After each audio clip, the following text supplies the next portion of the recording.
Hi everyone, welcome back to another very short but also very informative YouTube tutorial. In this video, I am going to teach you how to fix Siri not working on iPhone. So let's begin right away.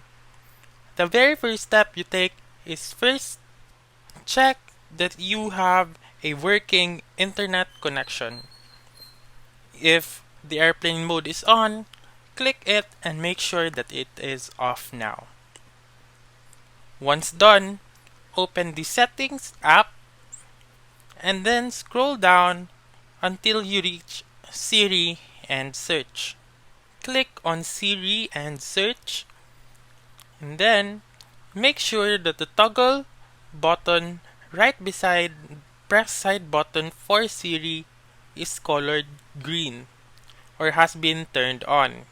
If not, press it and then click Enable Siri.